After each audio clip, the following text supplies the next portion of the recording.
We are not. Thank you, Mr. President. In March of 2021, I came to the floor and spoke about Xavier Becerra's abysmal record before voting to confirm him as Secretary of Health and Human Services.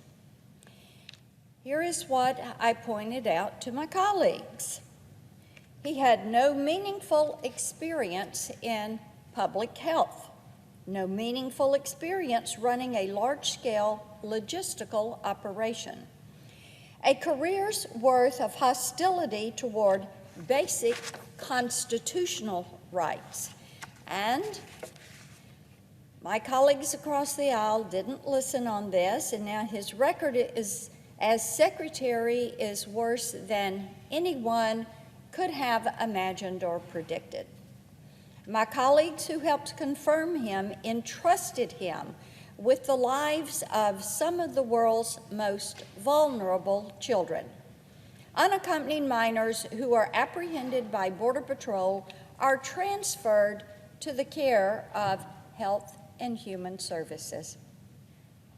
This is clearly a big job, considering that the Biden border crisis has led to over 300,000 encounters with unaccompanied children at our nation's southern border. I'm sure that these precious children thought they would finally be safe under the care of Health and Human Services and the sponsors they were ultimately going to be released to. But Secretary Becerra proved what we already knew.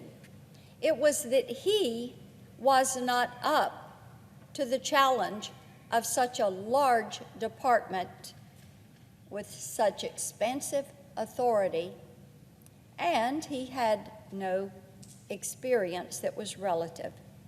Without explanation, HHS loosened the vetting requirements for sponsors, eliminating certain background checks and reviews of the children's files.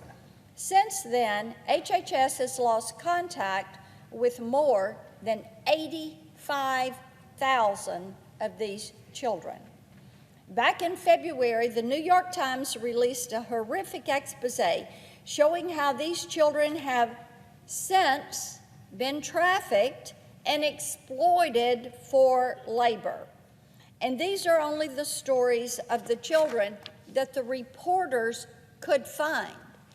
Now think about the enormity of this situation. 85,000 children. They cannot locate them. They do not know who is in charge of them. They do not know if they are dead or alive. They do not know if they are working in a processing plant or a manufacturing plant, or if they're being trafficked for sex, or if they're in a labor gang, because they cannot find these children.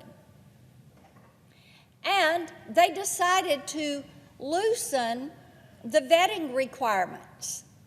Vetting takes too long. We need to speed up the process.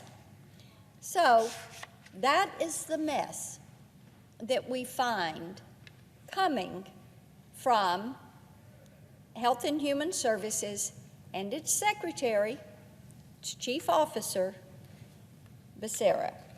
If you have any doubt that Mr. Becerra had direct knowledge of this crisis, look no further than his own words.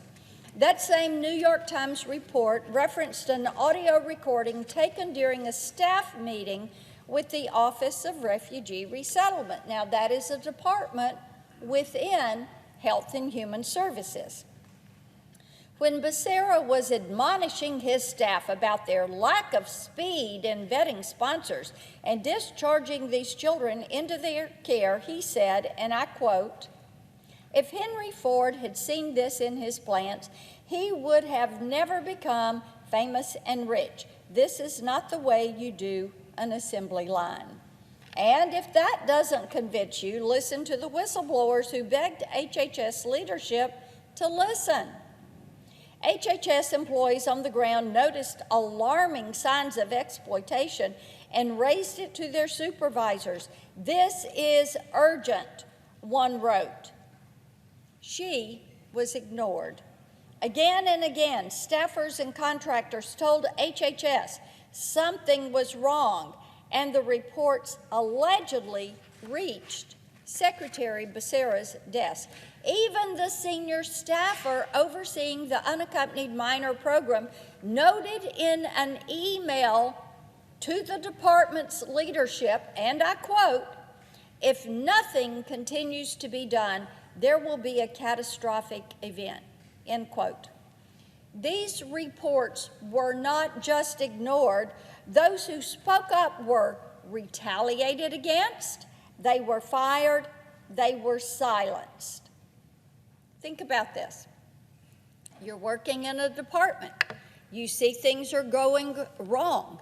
You hear the chief guy say, "If Henry Ford had seen this in his plants, he would have never become famous and rich. This is not the way you do an assembly line." You report it. You say things aren't right here. Children are being exploited. They're being used for labor. They are being used for sex. We cannot find these children. Nothing has been done. So don't just take my word for it. That's according to a report from the Health and Human Services Inspector General. When Secretary Becerra appeared before the Senate Finance Committee back in March, I asked him what he knew about the exploitation of these children and when he knew it. Unsurprisingly, he evaded that question, didn't get an answer. So, after the hearing, I wrote him a letter asking again about his knowledge of these neglected and lost children and what role he had in firing the very people who were trying to sound the alarm and say something needs to be done. Didn't hear a word until September 8th, and the response I got from HHS was little more than an outline of their failed policies. They did not answer a single one of the questions about the Secretary's involvement in the decision-making process of what needed to be done to go find 85,000 children. Not a word.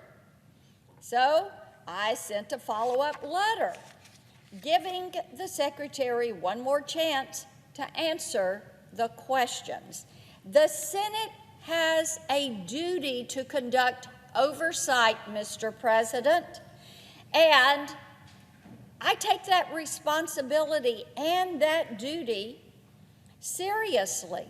The Secretary should take this responsibility and his duty to respond to us seriously.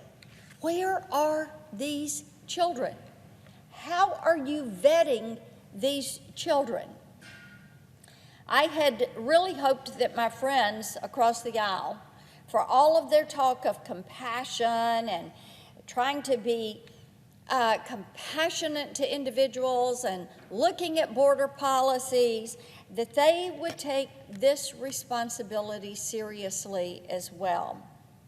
But our Senate Judiciary Committee Democrats seem content with distracting and deflecting from the crisis of leadership that is occurring over at Health and Human Services.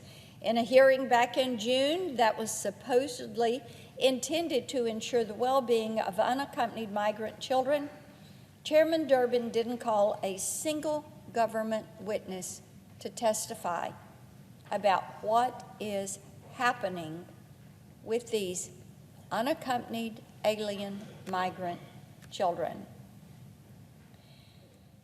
We cannot just turn a blind eye or try to sweep this under the rug. We are talking about children.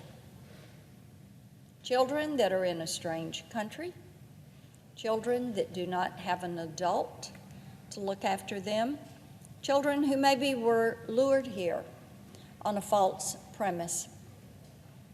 But, Mr. President, this is something our Judiciary Committee and Chairman Durbin should take up. We should bring the Secretary in and find out what is happening at Health and Human Services with the Office of Refugee Resettlement and with these children. I said it back in 2021, I'll say it again, Secretary Becerra is not fit to serve as the HHS Secretary, and his continued disregard for the lives of these children, the non-response on answering these questions proves that point. I yield the floor. I note the absence of a quorum. The clerk will call the roll. Ms. Baldwin.